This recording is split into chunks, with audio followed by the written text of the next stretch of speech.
रिजवान जी ना दिल से कभी संगठन के साथ थे। जयराम महतो पर भी कई आरोप लगे हैं कि टिकट का सौदा किया गया, इस तरीके से बड़े बड़े आरोप। तो हम ये पूछना चाहेंगे, और लोगों का आरोप भी है जयराम महतो पर कि वो खुद टुंडी विधानसभा से आता है और वो लड़ रहा है डुमरी विधानसभा से। इसका क्या समीकरण है? और ये खुद ये कहते हैं, वहाँ के टुंडी जो डुमरी विधानसभा वाले लोग हैं वो कह रहे हैं कि जयराम तो खुद बाहरी है यहाँ के। जब देखा जाए 55,000 वोट था।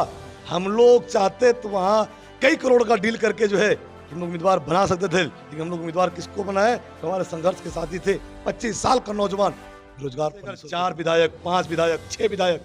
यहाँ तो मैं दावे के साथ कहता हूँ कि अगर जयराम महतो जी भी अगर अकेले अंदर गए तो भाई मुख्यमंत्री कोई भी रहे, तय मान लीजिए कि उनका खटिया खड़ा करने के लिए जयराम महतो जी के प्रत्याशियों तो उनका एक ही कहना था कि जयराम जी को हमें मुख्यमंत्री बनाना और उसके लिए पूर्ण बहुमत भी लाना है, यानी समझिए कि 41 प्लस सीटें लाना है। अब पता चल रहा है कि कई मुख्य चेहरे जो हैं इधर जा रहे हैं, उधर जा रहे हैं, किसी का नामांकन रद्द हो जा रहा है। तो ये सपना साकार कैसे हो? ये किस प्रकार संभव है कि जब उनको टिकट मिला तो शायद वो 500 वोट भी नहीं ला पाते? ये ठीक है, उनको जाना ही था तो भाई 2-4 दिन पहले चले गए रहते, जिसमें हम लोग फिर से नए उम्मीदवार गांधी विधानसभा चुन करके गए थे अपने हिसाब से। गांधी बता विधानसभा रहे थे कि वे अग्री नहीं कर रहे थे उस विधानसभा से लड़ने के लिए, उन्हें जबरदस्ती टिकट दिया गया। इसके रिजवान जी ना दिल से कभी संगठन के साथ थे, न कभी वो हैं। उनका मकसद था अलग। और एक चीज बताइए, अगर हम लोग उनको उम्मीदवार नहीं बनाते तो कहते कि जो है कि उम्मीदवार संगठन नहीं बनाए इसलिए हम चले गए, लेकिन उनका सिलेक्शन था। वो जो है कि गांधी विधानसभा चुन करके गए थे, अपने हिसाब से गांधी विधानसभा गए और जो है कि वहां से फिर जेएमएम चले गए। ठीक है, उनको जाना ही था तो भाई 2-4 दिन पहले चले गए रहते, जिसमें हम लोग फिर से नए उम्मीदवार वहां देते। हमारे कई साथी वहां थे जिनको हम लोग नामांकन करवा करके बेहतर तरीके से प्रदर्शन करवा सकते थे। तो जिनको जाना रहेगा वो जाएंगे। हम लोग पहले भी कह रहे हैं, अभी भी कह रहे हैं कि जो जयराम महतो जी के विचारधारा से जुड़े, जो संगठन के विचारधारा से जुड़े हैं, हम लोग सांसद विधायक बनने के लिए नहीं आए, हम लोग लड़ाई लड़ने के लिए आए। ये जब हमारा आवाज, जो हम लोग सड़क पर आवाज दे रहे थे, वो आवाज अगर सदन तक नहीं पहुंचा, उसको लेकर के हम लोग जो है कि चुनावी प्रक्रिया में आए हैं। और जिनको लगता है, जिनको लोभ लालच है, मैं फिर से आपके माध्यम से अपील करूंगा कि जेल केम में जितने कचड़े भरे हैं अभी आप साफ हो जाए। स्पष्ट रूप से मैं अपील करूंगा उनको। मनोज यादव का मैं एक इंटरव्यू देख रहा था, वो बता रहे थे कि वे अग्री नहीं कर रहे थे उस विधानसभा से लड़ने के लिए, उन्हें जबरदस्ती टिकट दिया गया। इसकी पुष्टि कर। देखिए, स्पष्ट रूप से जो है कि जो मैंने भी मनोज यादव जी का इंटरव्यू देखा है और वो बताए कि, और ये भी बताया कि जब उनको टिकट मिला तो शायद वो 500 वोट भी नहीं ला पाते। ये भी उनका बयान। वो ठीक है, वो बयान तो उनका है, लेकिन फिर भी वो हिम्मत किए और लगभग जो है कि जब वो नामांकन के लिए गए, काफी लोगों के साथ गए, नामांकन किए। जो वो समस्या रख रहे हैं, मैं उनके साथ खड़ा हूं, इसलिए खड़ा हूं संजीव जी, क्योंकि वही समस्या मेरे साथ भी हुआ था। हम लोग को ये जानकारी नहीं मिल पाया था, जैसे हम लोग जो है कि ज़्यादा व्यस्त रहने के कारण अपने फॉर्म नहीं पढ़ पाए। फॉर्म जो है कि वकील के द्वारा भरवाया गया था, सबको वही करते हैं। तो हम लोग जो है कि जब फॉर्म भरा गया तो लोगों को लगा कि मान्यता मिल गया है। वास्तविक में हमारा जो संगठन है वो जो है कि पंजीकृत संगठन है, हमारा रजिस्टर्ड संगठन है, और लोगों को लगा कि मान्यता मिल गया है। और इसी असमंजस में जो है कि वो फंसे हैं। मनोज यादव जी भी उसी असमंजस में फंसे हैं कि उनका जो है मान्यता, उनका वकील भरे होंगे कि मान्यता मिल गया है, और एक ही प्रस्तावक दिए। और जो कॉलम होता है राष्ट्रीय पार्टियों के लिए या मान्यता प्राप्त पार्टियों के लिए, उसमें भरने के बाद जो है कि आपको जाएगी ये जानकारी नहीं दिया जाता है चुनाव के द्वारा, तो भाई आप फंसने का डर है। और उसमें वो फंस करके बेचारे जो हैं कि शिकार हो गए हैं। तो स्पष्ट मैं मनोज यादव जी के साथ खड़ा हूं, और मनोज यादव जी शायद जहां तक हमको जानकारी है कि अभी कहीं से नामांकन नहीं किए हैं और संगठन के साथ वो खड़ा है। एक समय जब हम इंटरव्यू सबसे कर रहे थे जेल के, हम खास करके प्रत्याशियों, तो उनका एक ही कहना था कि जयराम जी को हमें मुख्यमंत्री बनाना और उसके लिए पूर्ण बहुमत भी लाना है, यानी समझिए कि 41 प्लस सीटें लाना है। अब पता चल रहा है कि कई मुख्य चेहरे जो हैं इधर जा रहे हैं, उधर जा रहे हैं, किसी का नामांकन रद्द हो जा रहा है। तो ये सपना साकार कैसे होगा? ये किस प्रकार संभव होगा? स्पष्ट रूप से अगर देखा जाए कि भाई डर उनको है जो 10 सीटों से लड़ रहे हैं, उनको उनका मुख्यमंत्री बनने का सपना ये रहेगा। मेरा 4 नामांकन, 3 नामांकन, 2 नामांकन रद्द होने के बाद हमारा मुख्य उद्देश्य वो कहीं नहीं जाने वाला है। और स्पष्ट रूप से जो है कि अभी भी हम लोग जो है 78 सीटों पर काबिज हैं, चुनाव तो 41 ही जीतना है, लेकिन एक चीज और तय मान लीजिए कि हम लोग का उद्देश्य मुख्यमंत्री बनाना नहीं है। हम लोग का उद्देश्य 1932 खतियान को लाना है। हम लोग का उद्देश्य स्थान नीति लाना है। हम लोग का उद्देश्य रोजगार नीति लाना है। हम लोग का उद्देश्य विस्थापन नीति लाना है। हम लोग जो है कि इन उद्देश्यों के साथ लड़ रहे हैं। हमारा उद्देश्य कभी चुनाव लड़ना नहीं रहा है, और स्पष्ट रूप से जो है कि हम लोग उस उद्देश्य के साथ जा रहे हैं। और जन जन को पता है, आपको देखने वाले, आपके चैनल को देखने वाले विभिन्न दर्शकों को ये पता है कि JLKM से अगर 4 विधायक, 5 विधायक, 6 विधायक, यहाँ तो मैं दावे के साथ कहता हूँ कि अगर जयराम महतो जी भी अगर अकेले अंदर गए तो भाई मुख्यमंत्री कोई भी रहे, तय मान लीजिए कि उनका खटिया खड़ा करने के लिए जयराम महतो जी अकेले काफी है।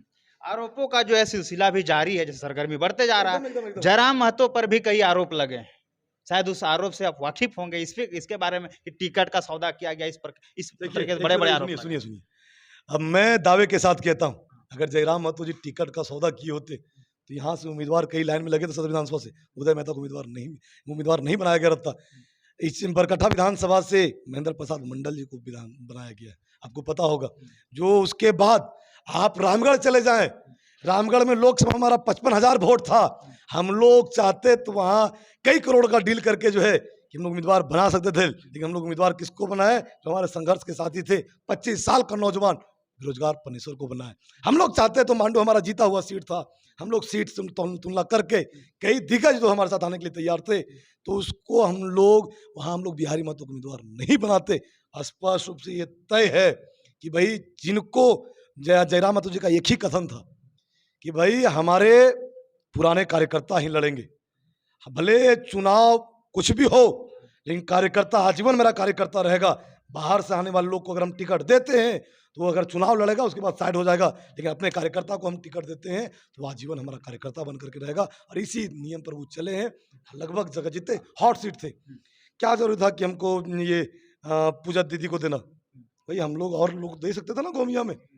हमारे जो है कि दीपक रवानी जी, ऐसे कौन से हमारे साथी हैं जो हम लोग संघर्ष किए थे, जो चुनाव लड़ना चाहते थे, जिनको हम लोग टिकट नहीं दिए? आप बताइए, ऐसे कोई भी साथी का नाम बताइए जिनको हम लोग टिकट नहीं दिए।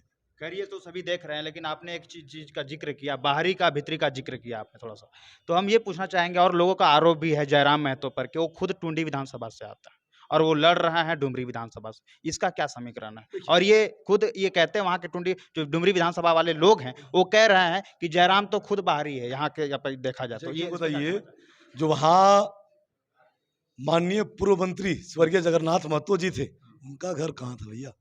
हम लोग ये बाहरी भीतरी का बात नहीं किए हैं। अगर वो ऐसा बाहरी भीतरी का बात करना होता तो यहाँ जो हजारीबाग से टिकट दिया गया प्रदीप प्रसाद, वो बोकारो के हैं। मैंने कभी बोला? मैंने कभी नहीं बोला है। हम वो बाहरी भीतरी की बात नहीं कर रहे हैं, हम बाहरी भीतरी की बात कर रहे हैं जो हमारा हक छीन रहा है। हाँ, हम लोग वो बाहरी भीतरी की बात कर रहे हैं। जब बिहार में स्थानीयता लागू करके 90% जो है कि बिहार आरक्षण अपनी नौकरी में दे सकता है, बंगाल नियम लागू करके 95% नौकरी अपने बंगाल वासियों को दे सकता है, मध्य प्रदेश स्थानीयता ला करके 95% नौकरी जो है कि मध्य प्रदेश वासियों को दे सकता है, तो झारखंड को हम लोग काहे नहीं देंगे? हम लोग स्थानीयता काहे नहीं लाएंगे? हम लोग बाहरी भीतरी काहे नहीं करेंगे?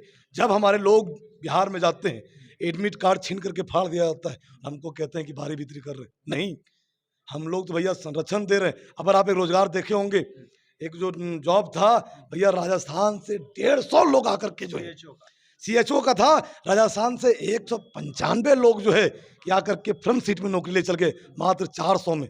150 राजस्थान के, बाकी बाहरी बंगाली कितने होंगे तो भैया उसमें कहना ही अलग है। तो स्पष्ट रूप से जो है कि इस प्रकार से हमारा नौकरियां बिकते रहेगा और आप बोलेंगे हम लोग चुप रहे। नहीं, हम लोग लड़ेंगे, मरते दम तक लड़ेंगे। और हाँ, मैं बता रहा हूं कि जब भी कोई भी आंदोलन रहा, भाई कोई आंदोलन के साथ कोई जनप्रतिनिधि खड़ा नहीं रहता है। छात्र का कोई भी मुद्दा रहा, चाहे पर हम लोग CGL का रहा, जिसमें आप पूरा शुरू से अंतर पैदल चल करके जो है कि आप पूरा कवर किए। आपको भी पता है पूरा हम लोग का पैर छिल गया था, जांग छिल गया था, फिर भी हम लोग हिम्मत नहीं आ रहे थे, पैदल चले। कोई भी जनप्रतिनिधि जो है कि CGL के मामले में आवाज नहीं उठाया। हम लोग 118 दिन तक होमगार्ड मामले में जो है कि लगातार बैठे रहे। यहाँ हजारीबाग सदर का जनप्रतिनिधि जो है और कई जनप्रतिनिधि जो थे कि वहाँ देखने तक नहीं पहुंचे कि 118 दिन में यहाँ के लोग हैं कि मर रहे हैं जी रहे। हम लोग उन तमाम युवाओं का आवाज बन करके आ रहे हैं जो आंदोलित हैं, उन तमाम युवाओं का आवाज़ बन करके आ रहे हैं, जो संघर्ष कर रहे हैं। हम लोग उन तमाम युवाओं का आवाज़ विधानसभा तक उठाएंगे जो चाहते हैं। और इन्हीं बातों के साथ मतलब जो है कि हम लोग इन्हीं बातों को जो है लेकर के हम लोग जनप्रतिनिधि बनने के लिए नामांकन किए हैं और चुनाव क्षेत्र में आए हैं। तो आप देख रहे थे अभी इस वक्त बातचीत के लिए जुड़े हुए थे सदर विधानसभा के प्रत्याशी, जेल कैंप के प्रत्याशी। इन बयानों को लेकर के आप क्या सोचते हैं, आप क्या प्रतिक्रिया रखते हैं, कमेंट बॉक्स के माध्यम से हमें जरूर दें।